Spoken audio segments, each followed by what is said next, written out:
कहिलेकाहीँ तपाईँहरू घरबाट बाहिर निस्किरहनु भएको छ होइन, तपाईँहरू चाहिँ एकदमै अब चिया लभर अथवा तातो पानी नखाइ नहुने व्यक्तिहरू जो हुनुहुन्छ नि, उहाँहरू अथवा ड्राई पिकनिक जाँदा होइन खानाहरू तताउनको लागि हेर्नु त कस्तो राम्रो सानो चुलो के।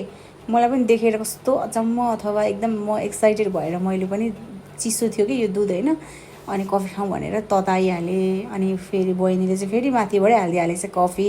खासमा अब यसरी दुधमा अलरेडी कफी हालेर उमालेको चाहिँ मिठो हुँदैन हुन चाहिँ होइन, तर अहिलेको लागि चाहिँ खानै पर्ने स्थिति आयो, किनभने उसले हालिदिइहाल्यो कि माथिबाट कफी होइन।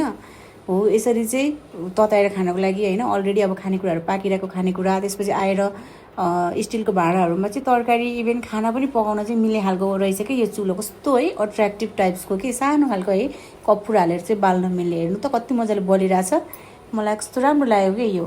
अनि त्यही भएर मैले पनि हजुरहरूलाई एकचोटि सेयर गरौँ भनेर सेयर गरेको यो भिडियो है। अब यो कफी चाहिँ मेरो उम्लिन्छ होइन, अनि त्यसपछि म खान्छु। हेर्नु क्या खतरा उम्लेर पनि पोखिराखेँ है, यस्तो युजफुल रहेछ कि यो चुलो चाहिँ है, कस्तो मन पऱ्यो कि मलाई त। अस्ति नै एकचोटि हामी ड्राई पिकनिक जाँदाखेरि हामीले लगेको खानाहरू कस्तो सेलाइसकेको थियो कि, त्यतिखेर यो चुलो भइदिएको भयो हेर्नु त कति राम्रो हुने रहेछ। ल हेर्नु फाइनली मेरो कफी पनि पाक्यो है, कति युजफुल चुलो रहेछ कि, कस्तो राम्रो लाग्यो। ल यो कपको चाहिँ अघि सबै पोखियो नि त उम्लेर, त्यही लाग्यो हो होइन। ल थ्याङ्क्स फर वाचिङ गाइज। यस्तै मिठो अनि रोचक जानकारीको लागि हामीसँग जोडिरहनु होला। Thank you so much and bye bye, take care.